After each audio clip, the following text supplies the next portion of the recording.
I've just written private/public, and what I mean by that is whether accessibility is kind of like a public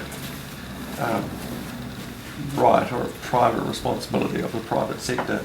It needs to be kind of an understanding of both, because you have, legislation or whatever for sort of private business to adhere to, but then how much of the responsibility is on private business to go above and beyond what they're required to do if it impinges on the feasibility of their business. I suppose there needs to be just an understanding, I suppose, or a workable way forward on both sides of the fence. I think. Not sure yet. Okay, so just maybe going with throw it out there. Zero lands. So I work at the airport, and we have a growing interest to understand this whole space.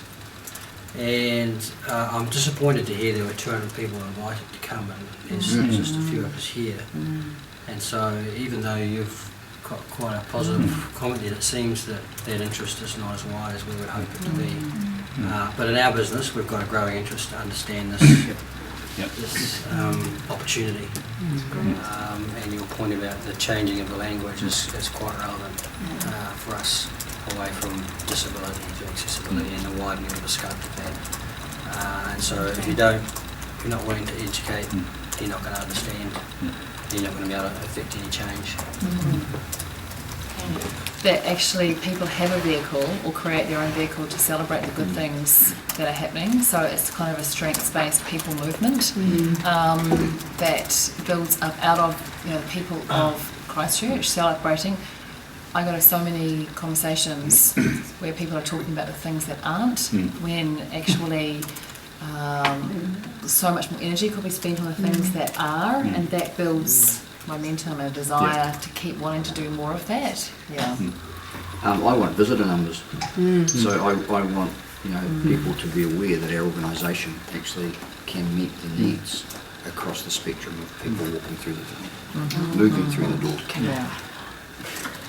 What you're talking about as well, incentives, and just being around the industry for quite a while, and that you hear in private conversations people going, why do I have to adhere to this, it's going to cost me money.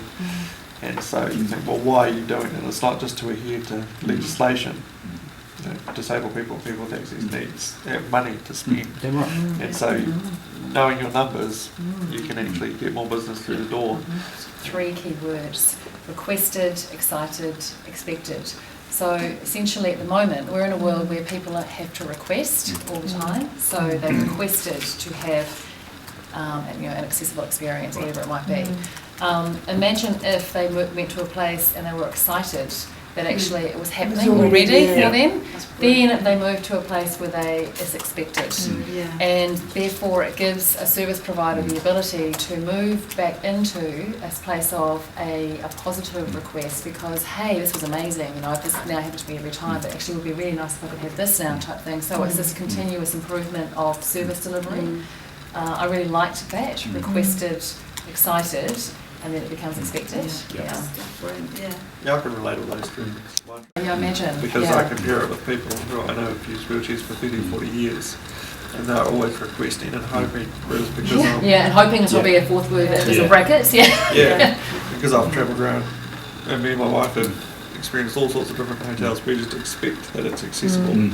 But typically when you book a hotel, you're always, the accessible room, ground floor, no view, back. But then we looked on one hotel website and we said, you've actually serendipitously got an accessible shower because you think it's better for able-bodied people and it's more styling, but it works for me, so we'll have that room. And so we were excited because then we had a view of Sydney Harbour, so it was great. People, international visitors have this expectation from overseas. We've got to meet that need, otherwise Tourism New Zealand, and therefore all of us, are actually not engaging the way that we need to. I quite like that comment about the communicating, and the other challenge about that is communicating to the right people. So that we've had a relationship with B for 3 or 4 years now, and what that's done is created the awareness, which has generated the conversations, hasn't got to the understanding and action point yet, but it's going that way. We've had the assessments done of our facility, and it, based on the assessment, it got a good standard.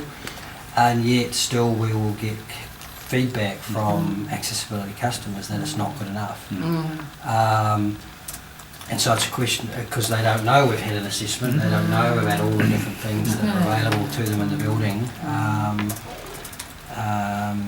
So communicating what you have and what you've done to the right audience, that's possibly a bit of a challenge, because I don't know, and I guess a lot of other industry and business doesn't know what people are looking for.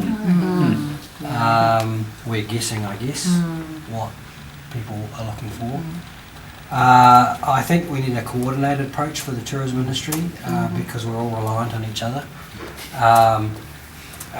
The marketing for Tourism New Zealand needs to be correctly aligned with the options to travel to New Zealand, which needs to be correctly aligned with the public transport, which needs to be aligned with the accommodation and the tourism options. And if something's broken in the middle of that chain, well then you might as well not do it. From a customer's point of view, if they can only go so far in stock, they're not going to take that first step. So it needs to be coordinated. Through the whole system. I know, just as an example for the band, we do outreach mainly to old persons' homes at the moment because we go to them, but we're actually talking about the likes of a handling collection, whether they be for older people with dementia or whether they actually be those that are sight impaired. So we want to increase enjoyment for people, not just because they can access where they're going, but when they're there, it's increase the enjoyment level for all. If money was no object, and regardless of the money, I think we should create a showcase of how it can be done and be done successfully. And it might not necessarily be on a grand city scale, but you want a model that people can look at and say, that is fantastic. That's a great idea. I started with access, cross that out and replace it with design. But there's a big and there that says tell the world, mentor and lead. Yeah, that's good. Lead by example and empower Canterburyans to champion change themselves, to encourage New Zealand tourism and participate. We have to participate. I as an individual have to go to the restaurants, the convention centre, the airport, back to the Air Force Museum, and then be able to tell everyone about it. There's no point sitting at home going, I wish Christchurch was accessible. That I would love to showcase how accessible Canterbury was, and not just disabled people in the ad, like the ad for disabled people, but so that they were in the ad, because when you look on television at the ads that are around, you could count on one hand the number of ads that have someone with a disability in it, and yet we're part of society.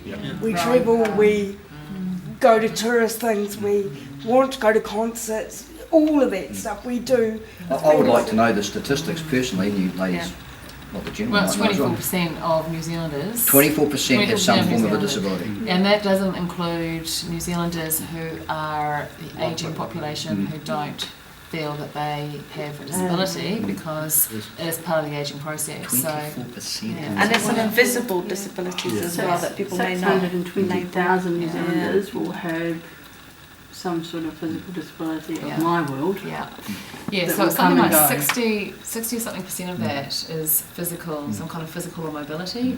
Then there's the next percentage is sensory, and then you have cognitive, intellectual, and then mental illness. Yeah, it is. Well, I think It's there's a lack of courage to have the conversation. It is. It's new conversations, I think. That's right. The inability to communicate for some entities who are doing stuff is actually born out of fear and discomfort as well, actually.